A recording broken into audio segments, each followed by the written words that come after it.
Welcome, everyone, to another episode of the Reinsurance podcast. I am your co host, Jerad.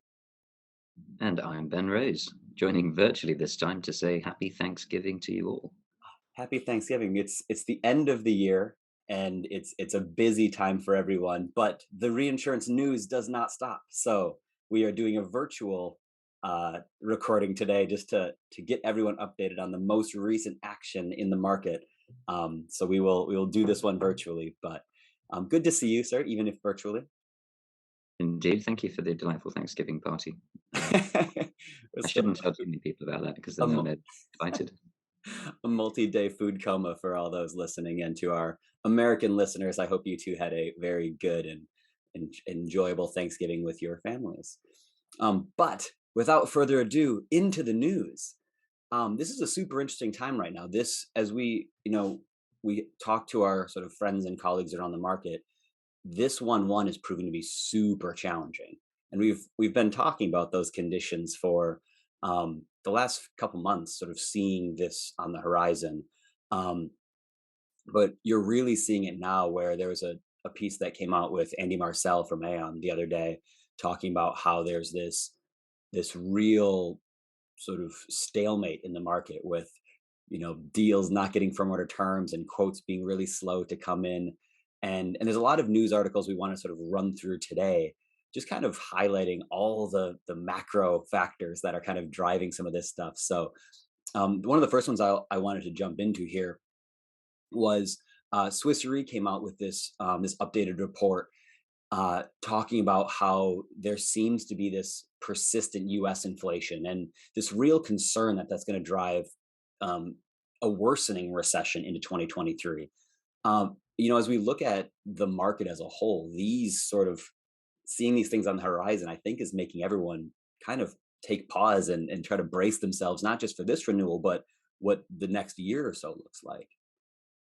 Yeah, I'd absolutely agree. The dynamics generally on a forward looking view are feeling more uncertain than they have in quite a long time because you have acknowledgement of what we thought was an old normal, where you still had people putting off the fears about climate change, a incredibly flat and unmoving interest rate environment and an inflationary environment, I, and a relatively strong boom post-pandemic, or what seemed like was going to happen. And obviously, the war in Ukraine, the energy crisis, etc., have all come in very, very rapidly and seem difficult to shift at the moment. So, on a macroeconomic level, looking forwards, lots to be concerned about, but equally lots of people who want payback for a difficult catastrophe year, which again has become the new normal. It seems to have a large event year every year.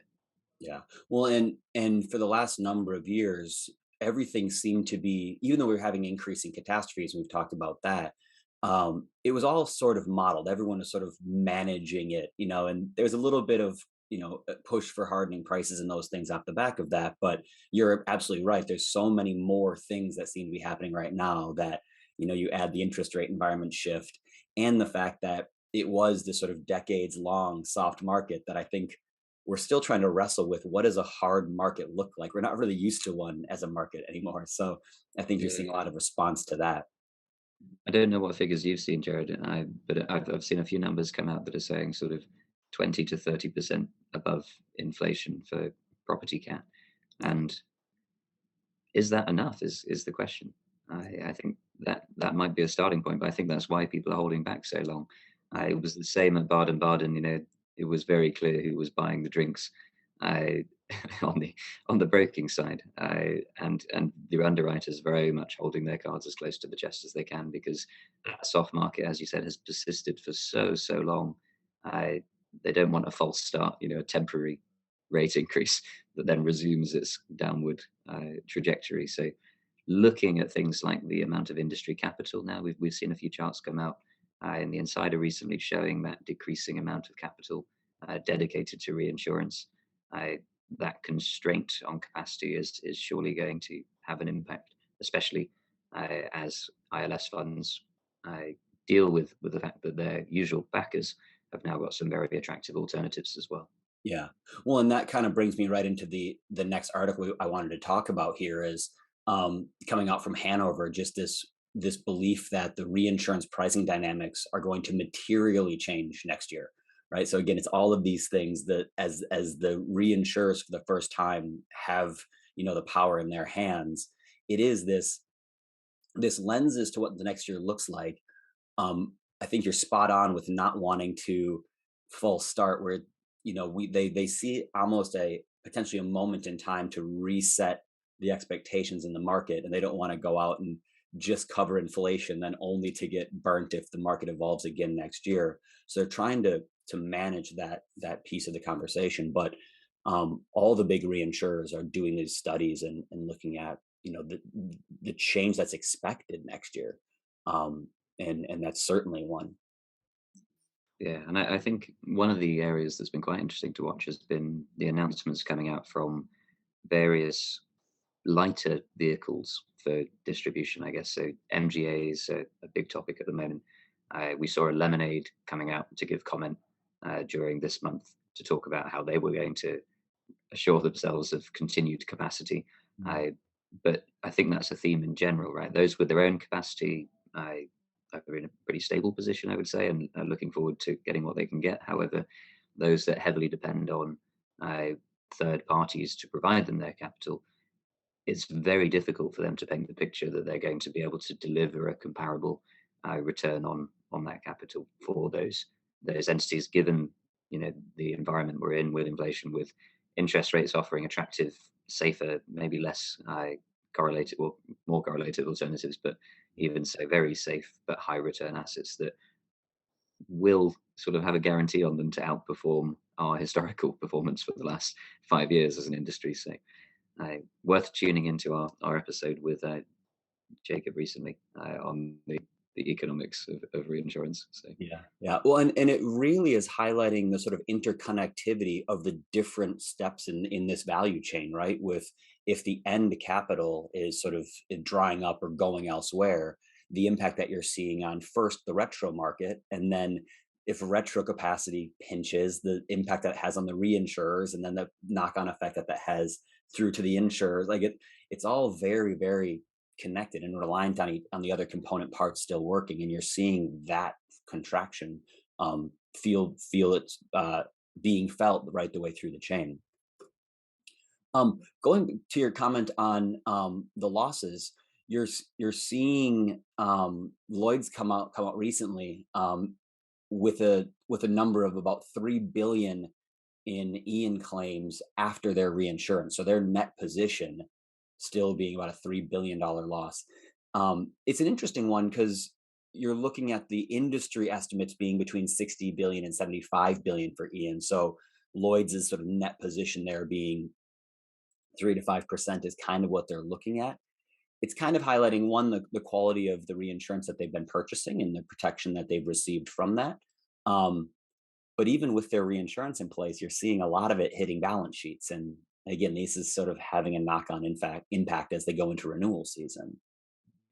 yeah, and what the interesting thing that it pointed out to me, perhaps I'm guessing too much here, but is actually that that number is very small, and perhaps that's a signal of Lloyd's current relevance or lessening relevance to the reinsurance world in general.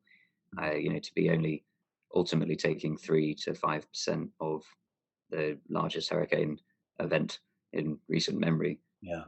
suggests that Lloyd's relevance as a reinsurer of scale of the typical hurricane bread and butter risks has decreased a lot, and I'm sure that will make a lot of their capital providers very happy. But it certainly means quite a big identity shift for a market that traditionally was seen as a stalwart provider of Yeah. uh, reinsurance for traditional markets.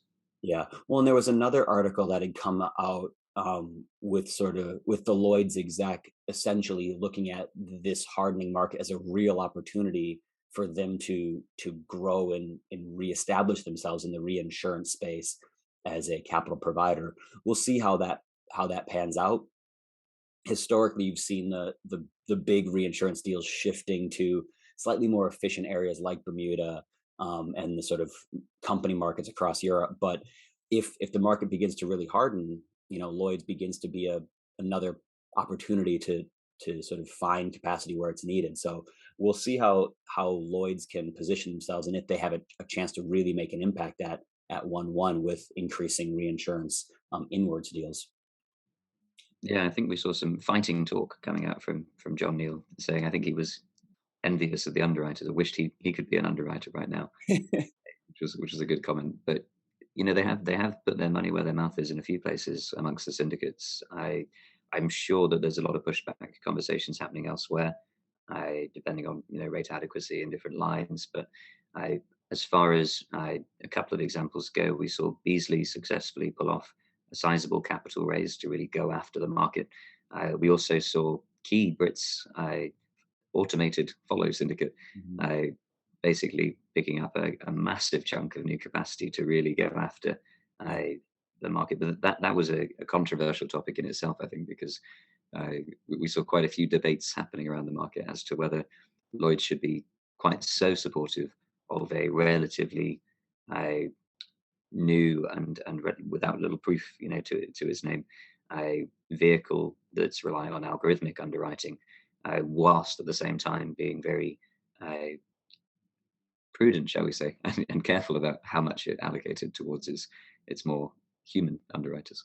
Yeah. Well, and that was one that investment was a really, really contentious one in the market, as you say. But it's there's not there's not enough evidence for how well it's working.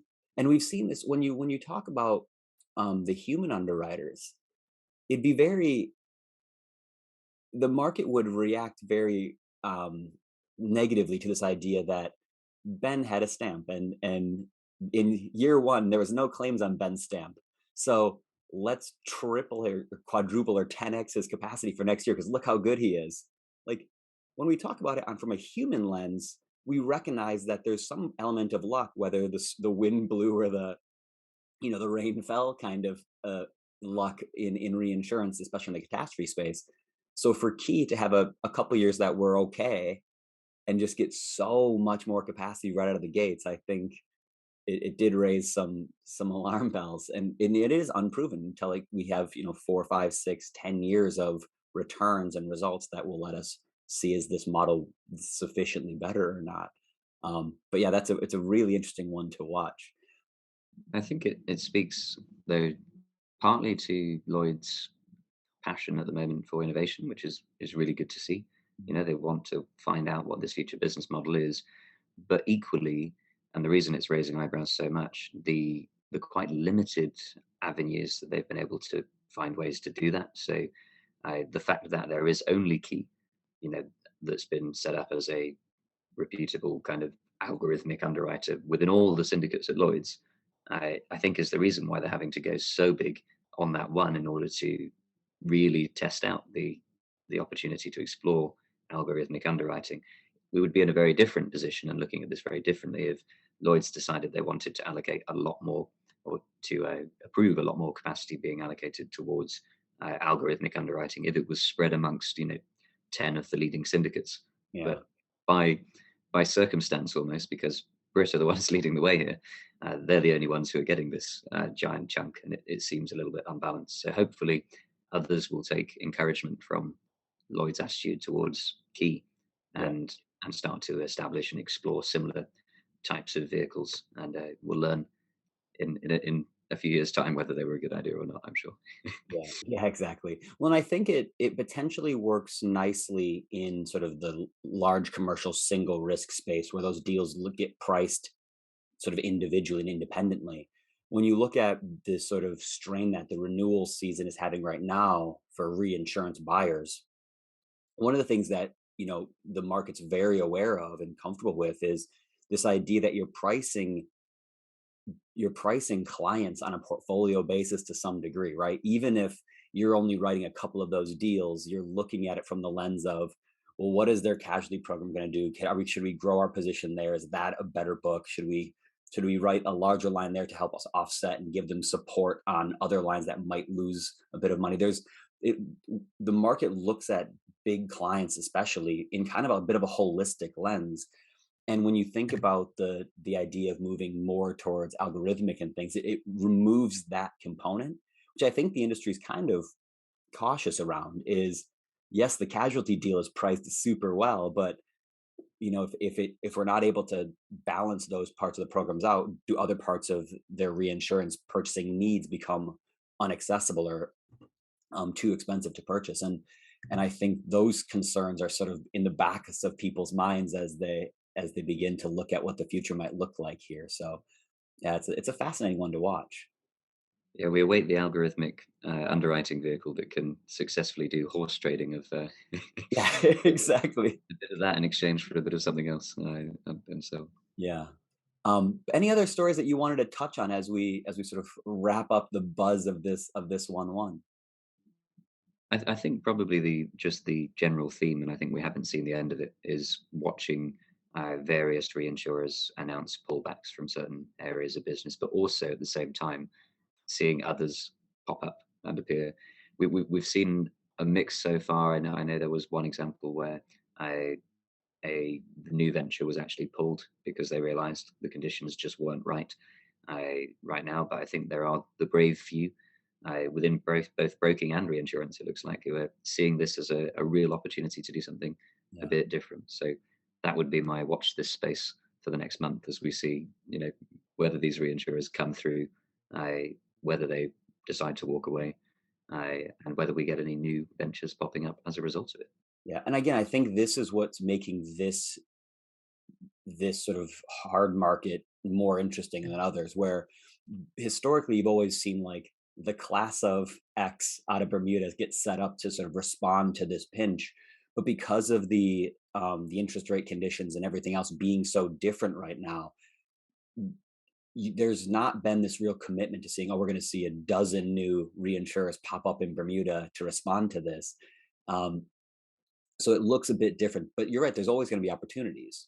Um, and this market will always find ways to get deals done. So people who have set up business models and gone out to raise money for a new venture, 18 months ago, when they would have started began that journey of getting all that stuff in line, are now out going, we're going to pull this venture. We what it looked like 18 months ago when we began the sort of business structuring of what we wanted to do is no longer the landscape we find ourselves in.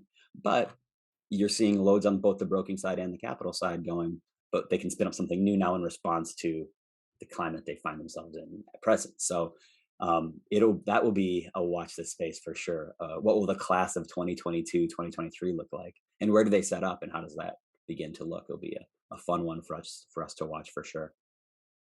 Yeah, indeed. Bring on December. It probably won't be done by the end of December, so bring on January. We'll we're see. gonna we're gonna have the 1 summary in the end of March at this point.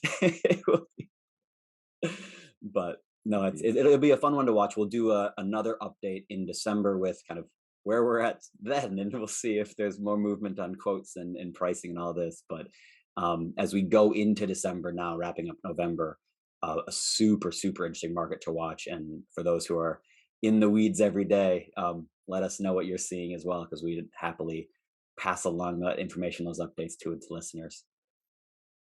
Thanks, everyone. See you soon. Perfect. Thank you, everyone.